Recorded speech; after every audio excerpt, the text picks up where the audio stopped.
Beside me, socially distanced away, is Councilman Victor Jones. And Councilman Michael Holmes, have you joined us? I am here. Fantastic, thank you. I was notified that Councilwoman Peters will be unable to be with us today, but we do have the necessary quorum to move forward. And at that time, we will start with our first item of business, and that's 2020-303. And it is a contract that we'll be dealing with our new High Point Police Department consideration. And I believe we have Eric. Have you joined us, Eric? Yes, sir. All right, Eric, would the police bring this forward and go ahead? All right. Well, as you all well know, in the renovation of that new facility for the police department, we are in need of furniture to furnish the entire facility. We reached out to 3 High Point local manufacturers of furniture that are on state contract, and we received 3 proposals for that service. And that included High Point Furniture, Miller at Work, and KI. They all submitted proposals. Our evaluation team consisted of Ken Steele from the police department and 2 other folks from the police department. Our facilities director, administrative assistant was on the selection committee, and Libby Rush from the purchasing department was also on that committee. After evaluations of their proposals, obviously that in front of you, the price was I believe our budget for the project was $750,000, I believe, and KI came in with the final proposal at $710,000. So we were $40,000 under budget. That is all under a North Carolina state contract pricing, if not less. And after the evaluations, KI was also the highest ranked. They scored a 98. I believe High Point Furniture scored a 92 or 94. I don't have it in front of me. And Miller at Work scored a 58, I believe, out of the evaluation scores. So in combination with the evaluation scores and the price that they came in, KI was selected for the project.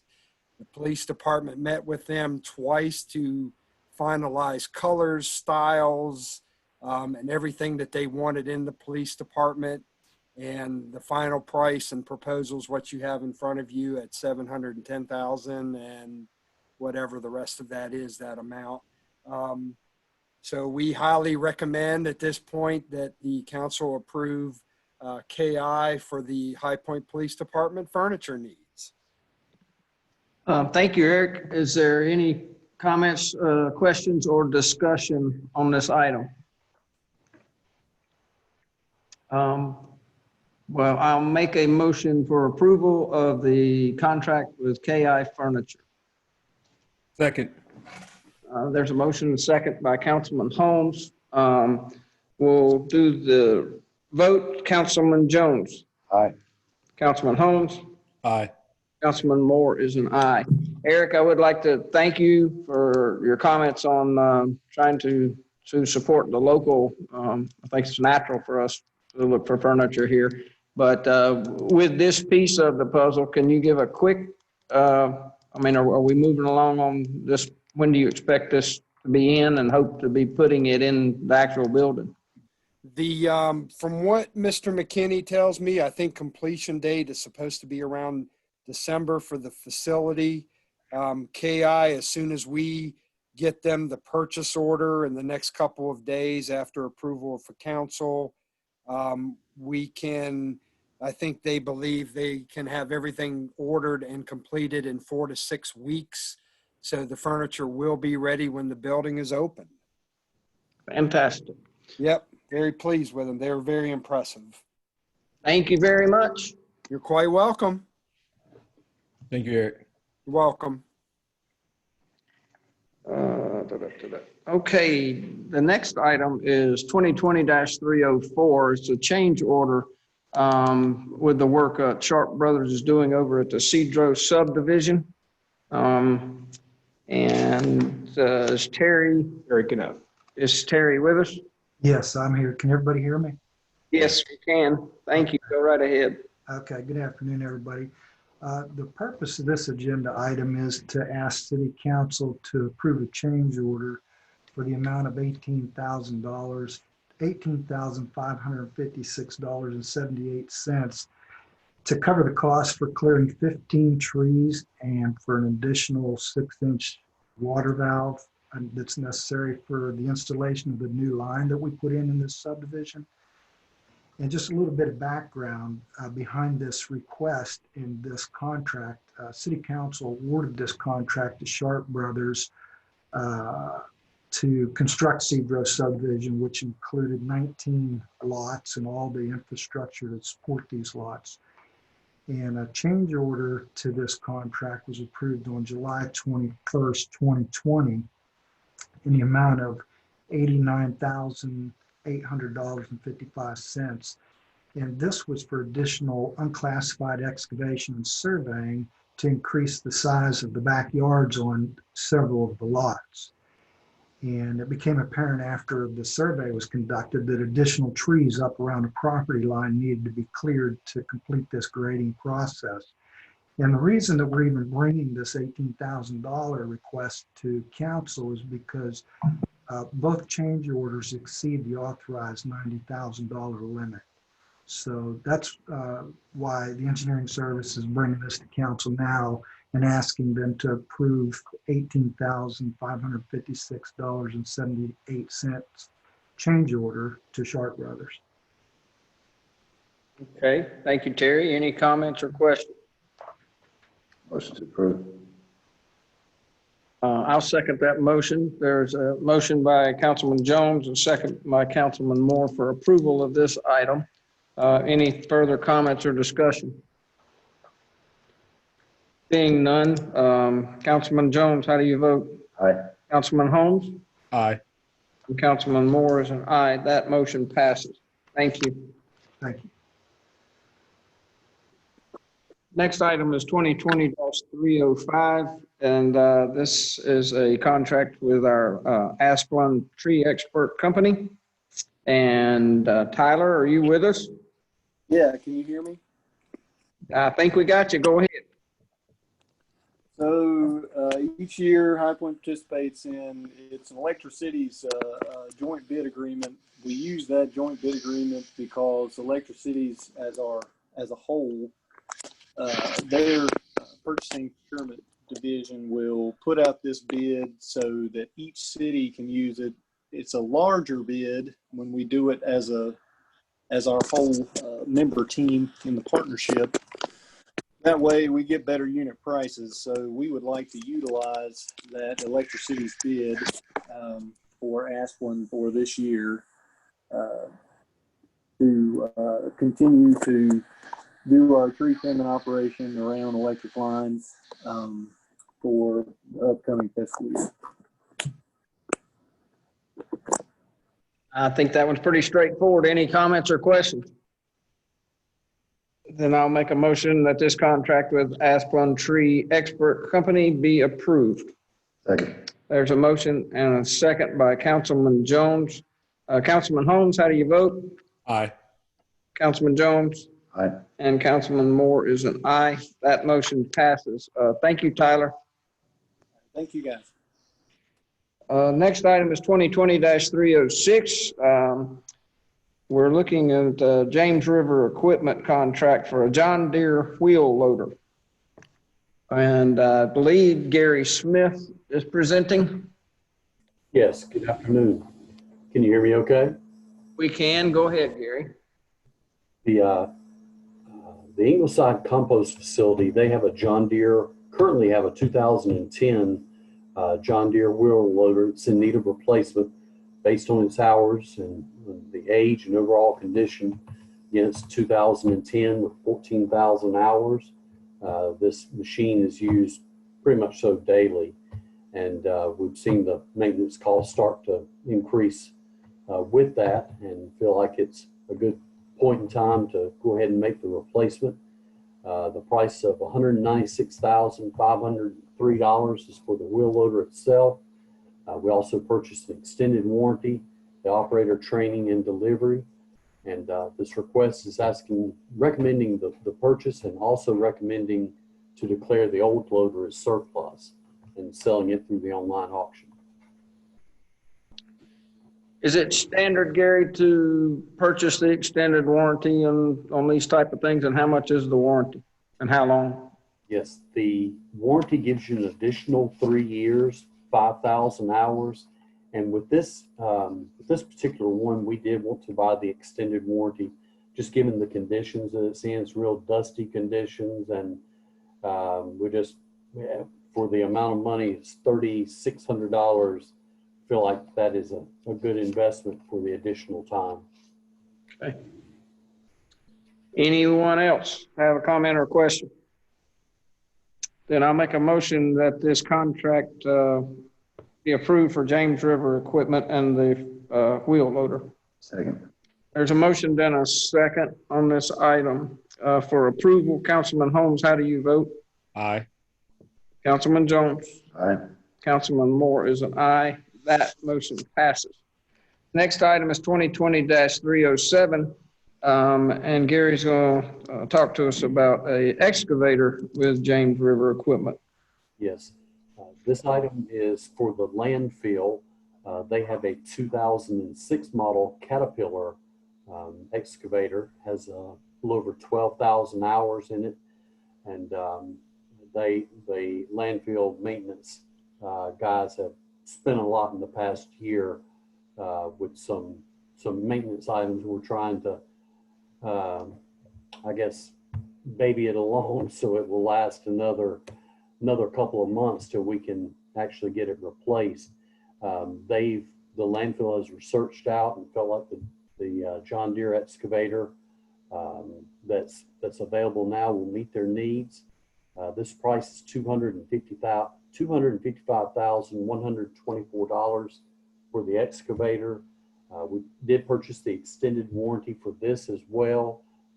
That's a 7,500 hour extended warranty and 5 years for $8,300.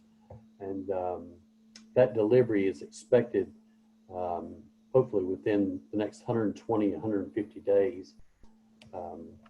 And this is also asking not only the purchase, but to declare the old one as surplus as well, and to be able to dispose of it through the online auction.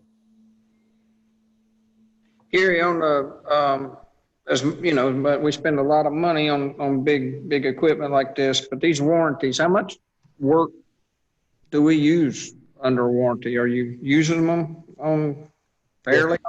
Given the environment that these two machines are in, we have typically gone with the extended warranty, and we have, during that warranty period, we have had some pretty major repairs that have more than covered the cost of that warranty. So it's a good security blanket to have for sure.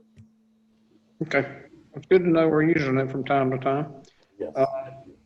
Any other comments, questions? Then I'll make a motion that item 307 contract for the John Deere excavator be approved. Second. Motion and a second by Councilman Holmes. Councilman Jones, how do you vote? Aye. Councilman Holmes? Aye. Councilman Moore is aye. Gary, one quick question. Is the online auctions bringing pretty good money right now? Yes, it is tremendous right now. I would think it might be with the COVID situation and the overall economy. So I think a lot of places are probably out looking. So, Yes. all right. Thanks, Gary. Thank you. Okay. Next item I'm showing is 2020-308. It's a contract concerning our Greenway Master Plan. And I'm showing that Lee Burnett's going to speak, but I don't think that's quite true. I'm a whole lot better looking than Lee Burnett. Good afternoon. Everybody's agreeing. Before you is a request for professional services related to the composition of up-to-date Greenway Comprehensive Master Plan for the city. We've been working with the Transportation Department to identify some funds that can be applied for us to develop this plan. We haven't had a comprehensive Greenway Master Plan in over 10 years.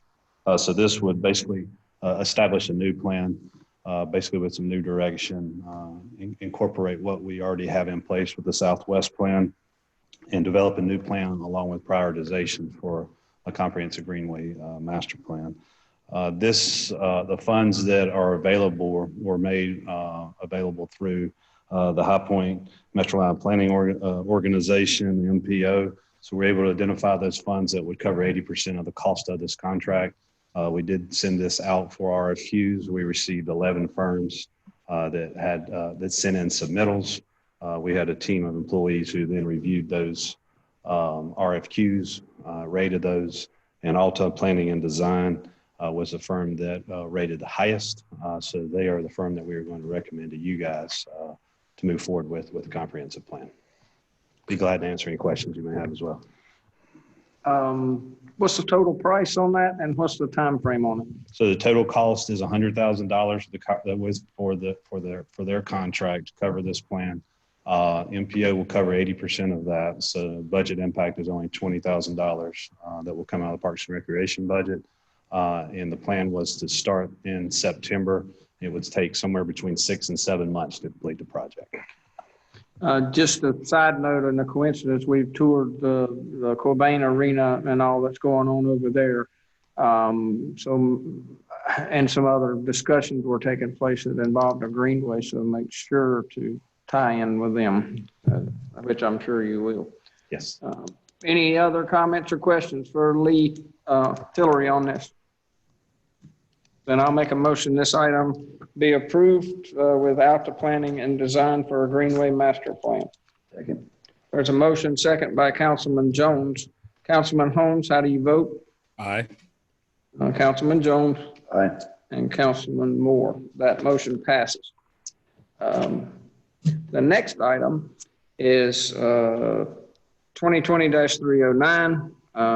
This has got to do with our Ocala campground and the cable services that go into there. And again, I'm expecting Lee Burnett, but that's not who we've got. So go ahead, Lee Tillery. Okay, thank you. This is before you is a proposed contract with Spectrum Southeast, who currently provides our cable services at the Ocala campground. As you guys know, we provide many amenities that make it an attractive campground to visit, along with internet service, washer dryer service, cable service, of course, all the amenities around the lake. But this is one of the amenities that people seem to enjoy. Right now, we're working without a contract with Spectrum. So we pay a per site charge, and obviously a collective charge throughout the course of the year. But we pay per site per month, right, Colton? Per site per month. And we're currently out of contract. And the proposal from Spectrum, they gave us 2 contracts. One was a 5-year contract, one was a 10-year contract. And the 10-year contract had better rates. So that is the one that we're going to recommend. And that'll take us through the next 10 years, obviously. The rates vary from year to year, but this limits the amount in which they can raise the rate per year. Each year, the first 2 years would still be less than what we were paying now. And right now we're kind of in without a contract, we're kind of in a place where they could raise the rates pretty quickly on us. So we want to make sure that we get under some type of contract so that we can limit our exposure to rate increases throughout the course of the contract. So we're recommending this contract. The maximum amount that would be over 10 years is $193,945.68. Again, that's a maximum number. It would just depend on our rate increases over the course of the contract. And I'd be glad to answer any questions. I have Colton Marble here. Colton's our special facilities manager, and he's a little bit more in tune with some of the cable charges there. So be glad to, either one of us would be glad to answer any questions you guys may have. Any questions? Well, while you're here, how has I know we didn't have market, so that had to hurt, but how's the campground doing as its own little entity during these times? The campground suffered the first 2 months. Since then, it's been high. Camping is up. Our revenue numbers throughout the course of last year were up. They've been up since about May. Good. And they continue to climb. So our camping numbers are still pretty high. A lot of people coming through the Well, campground. good. It's a good facility. Any other comments or questions? Then I'll make a motion that item 309, contract with Spectrum concerning Oak Hollow Campground, be approved. Second. There is a motion, a second by Councilman Jones. Councilman Holmes, how do you vote? Aye. Councilman Jones Aye. and Councilman Moore is an aye. That motion passes. Thank you. Appreciate your time. Thanks. Next item is 2020-310. It's concerning sale of city property, city-owned property at 1114 Tipton Street. Kim Ford is here to present. Hello, I have an opportunity to bring in some money. All right. Nice. Yeah. Welcome. We have a surplus property that we have an opportunity to sell for $22,000. We have a bid in on it. We're hoping that council will approve that for us. We do have less invested in that property than $22,000. Is this I don't, that's a long story, but is this got a structure on it or is it just land? Yes, it does, and it needs repairs. It was occupied by vagrants before the tax office foreclosed on it. Okay. Any other discussion on this item? Motion See, to approve. I will approve the sale of make a motion to approve the sale of 1114 Tipton Street. Second. Motion seconded by Councilman Holmes. Councilman Jones, how do you vote? Aye. Councilman Holmes? Aye. Councilman Moore is an aye. That motion passes. And Kim, please come back each week with another one. Thank you. The next item is 2020-311. It's a interlocal agreement and it's has to do with the CARES Act funding COVID-19. I'm showing that Eric Almeida is going to present. Yes, sir. And if I may, the next three are interrelated. I'd like to speak about all three of them at once and then ask that you all vote on it separately. That'll be fine. So that'll be items 2023-11, 312, and 313. Yes, sir. We have three interlocal agreements with three of the counties that High Point is in related to the CARES Act funding. Guilford County, since it's a county over 500,000 in population, received a direct allocation through the CARES Act from the federal government. I noticed that I am missing a word on the cover sheet. Guilford County is not required to share any of the funding with municipalities, but they have chosen to do so. And they are sharing that based on a population formula that they have. So of their $93.7 million that they received from the federal government for COVID relief, the share for High Point is $1,113,220. This is a first round. I know that they are, they're not allocating all their funds at once. But this is a very fluid situation, so there may be more funding in the future. How much of the 93 has been allocated to this point? Do they give you that number or they only tell you what you're getting? I think we have received an estimate. I don't know that, I have it somewhere. I don't have it in front of me right now. 20 million of that is the one that they use for the small business grants program. Mhm. And a lot of it's going to go towards just county type services with medical and those expenses. Yeah, that's correct. Okay, thanks. So that's one interlocal agreement we have with Guilford County. The next one is with Davidson County, with Forsyth County. In Forsyth and Davidson and Randolph County, where the other three counties that we have population in, they are under 500,000. So their allocation, they didn't get a direct allocation. It is flowing through the state. The state is requiring that they share 25% of their proceeds with the municipalities, and they're doing a similar population-based formula. So Forsyth County received about $3.472 million. Our share, because we have such a small population in Forsyth County, is $1,281. Davidson County received $2.977 million, and we have a larger population there. So our share is $175,482.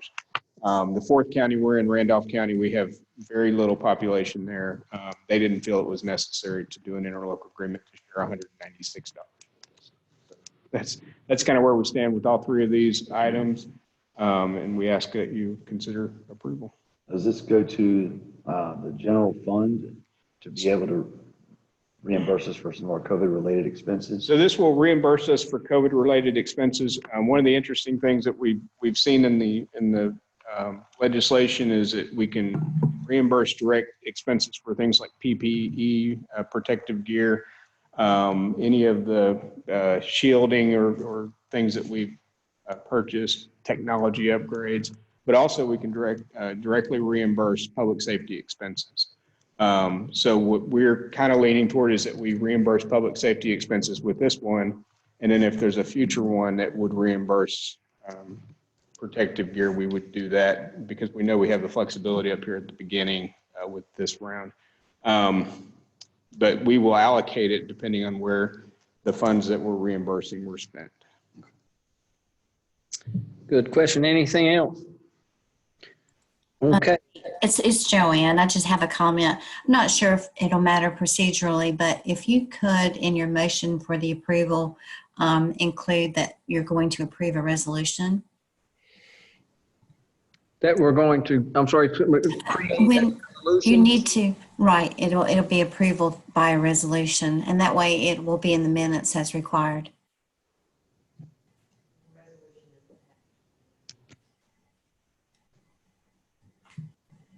Okay. Well, I get to shoot at this 3 times, so let's see if I get the first one right, and then we'll move forward. So I'm going to make a motion that item 2020-311 be approved, and that we give authorization to the city officials to execute all necessary documents, and it will be approved by resolution. That's perfect. Thank you. Second. There is a motion and a second by Councilman Jones. Councilman Holmes, how do you vote? Aye. Councilman Jones? Aye. Councilman Moore is aye. That motion passes. The next related item, I will make a motion that item 2023-12 be approved, and also authorize the appropriate city official to execute all necessary documents, and it will be approved by resolution. Second. A motion and a second by Councilman Jones. Councilman Holmes, how do you vote? Aye. Councilman Jones? Aye. And Councilman Moore is aye. That motion passes. Item 2020-313, I'll make a motion that item 2020-313 be approved and authorize the appropriate city official to execute all necessary documents, and it will be approved by resolution. Second. Motion and a second by Councilman Jones. Councilman Holmes, how do you vote? Aye. Councilman Jones? Aye. Councilman Moore is aye. That motion passes. The next and final item I'm showing today is 2020-320. This is an ordinance of economic development incentive fund budget ordinance. So Bobby Fitzjohn, are you with us? Oh, come on, man. We're at the last one. I can take care of that if he's not. And I'm here also, Sandy Dunbat. Okay. Council, we had a economic incentive agreement back in 2017 with Superion, which is now Central Square, to provide incentives. The city had local incentives of $80,000, but included with that was a One North Carolina Fund grant in the amount of $160,000. The company has created the jobs and the investment that they said they would. And so the Department of Commerce has notified us that the requirements have been satisfied and that they will send the city $160,000 that we need to pass through to Central Square. This is simply just acknowledging that within our budget so that we have the appropriation to send it on to Central Square. I think that's pretty straightforward. Any comments or questions? Wish to approve. There's a motion by Councilman Jones. I will second that motion. Councilman, for approval, Councilman Holmes, how do you vote? Aye. Councilman Jones? Aye. Councilman Moore is aye. That motion passes. Is there anything else to come before the Finance Committee today? Well, seeing none, I announce that we are adjourned. Thank you. Thank you.